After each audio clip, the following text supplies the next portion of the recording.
The chapel froze the moment Evelyn's mother said aloud, "You changed your name." Not shock, judgment. Every head turned. Her father's hand tightened around the program. Her brother went quiet in the doorway, and Evelyn slipped into the second row seat. The chair labeled family beside her stayed empty, like every milestone they'd skipped.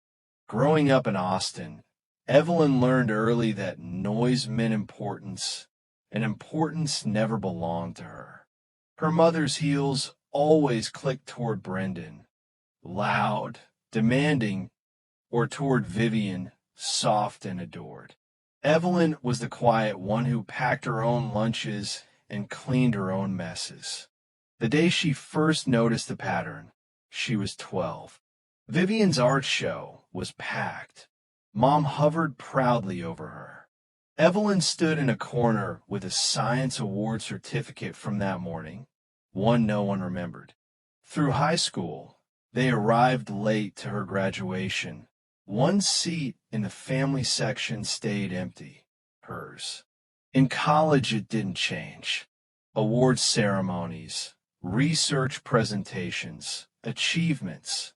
Evelyn sat alone each time, smoothing creased programs and swallowing the familiar sting of being unseen.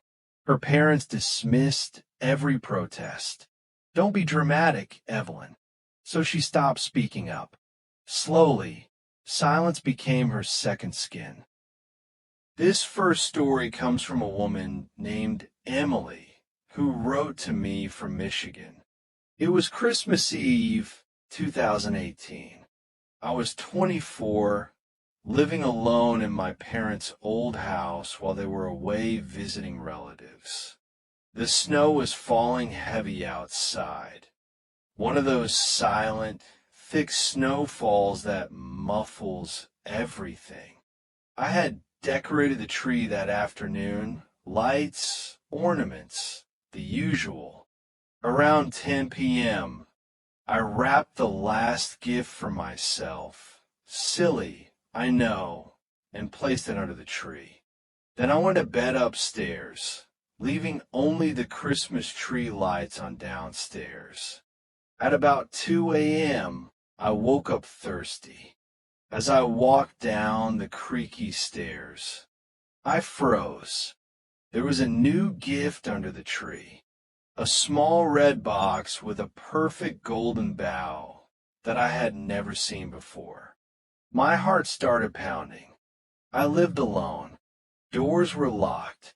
Windows, too, I checked every night. I slowly walked closer. The tag on the gift, it had my name written in handwriting I didn't recognize. It said, "To Emily, from someone who's been watching." I didn't touch it. I ran upstairs, grabbed my phone, and called the police. While waiting in my room with the door locked, I heard it. Soft footsteps downstairs like bare feet on hardwood.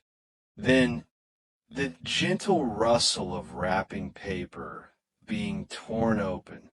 The police arrived 20 minutes later. They searched the entire house. No one was there. No footprints in the snow outside. All doors and windows still locked from the inside. But the red gift, it was gone. Only the torn wrapping paper remained under the tree. And inside the scraps, a single Polaroid photo. It was a picture of me, sleeping in my bed, taken from inside my room earlier that night. Emily says she moved out the next week. And still, every Christmas Eve, she gets a text from an unknown number that simply says, "Merry Christmas. I'm still watching." Our second story comes from a father in rural Ohio. My daughter was 6 years old that Christmas Eve, 2021. We live on a farm miles from the nearest neighbor. She was so excited she couldn't sleep. So I let her stay up late watching Christmas movies. Around midnight, she suddenly went quiet. I looked over, and she was staring at the big living room window, face pale. "Daddy, Santa's outside."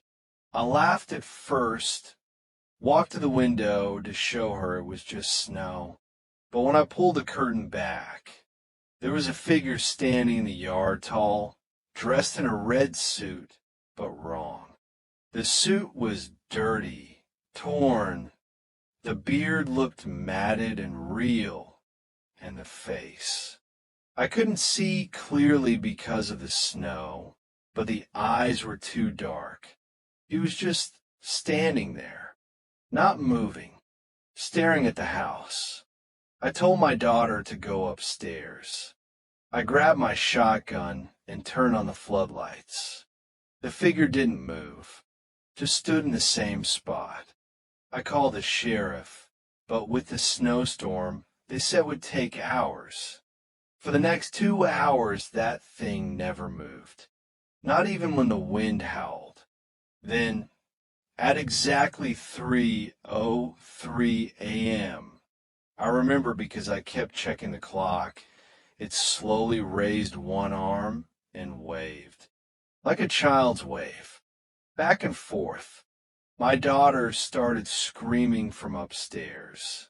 She said, "He's in my window now, Daddy." I ran up. Her room faces the backyard, and there was nothing there. No footprints leading away. Nothing. But on her window, handprints. Adult-sized, smeared in what looked like mud or dry blood. We left the house that night and stayed in a hotel. When we returned Christmas morning, all the outdoor Christmas decorations were arranged in a perfect circle in the snow, with a single set of large boot prints leading into the woods and never coming back out.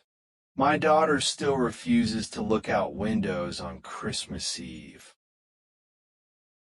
The final story tonight is the most recent. It happened just last year, Christmas Eve 2024, in a small town in Pennsylvania. I'm a nurse, working night shifts. That night I was off, home alone. My family lives out of state. I was wrapping last-minute gifts when, at exactly midnight, there was a knock at the door. 3 slow knocks. I wasn't expecting anyone. I looked through the peephole, nothing. Just a porch light and snow falling. I waited. Then 3 knocks again. Louder. I called out, "Who is it?"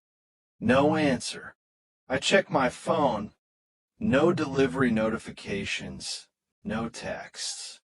The 3rd time a knocks came, they weren't at the door anymore. They were coming from inside the house. From the basement. I froze. My basement door is always locked with a deadbolt. 3 knocks, pause, 3 more. Then a voice. Low, hoarse like an old man. "Merry Christmas. Let me in, it's cold out here." I grabbed a knife and called 911. While on the phone with the operator, the knocking stopped. Police arrived quickly. They checked the basement. Nothing. No one. Door still deadbolt from the inside. But on the basement floor, there was a single Christmas gift, wrapped in old, yellowed paper. Inside was a cassette tape. The officers took it as evidence, but one of them played it later and told me what was on it. Just one thing recorded over and over, my own voice saying my full name, my address, and I'm all alone tonight.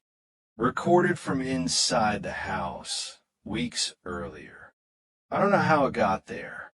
I've since moved, but every Christmas Eve at midnight, my phone rings from a private number. And when I don't answer, I get voicemail. Just 3 knocks recorded clearly, then that same voice. Merry Christmas. I'm still here. That's all for tonight. 3 true Christmas Eve horrors that remind us the most wonderful time of the year can also be the darkest.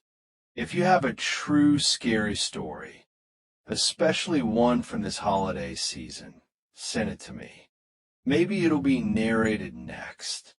Stay safe this Christmas. Lock your doors, check your windows, and whatever you do, don't answer the knock at midnight. This has been Echoed Nightmares.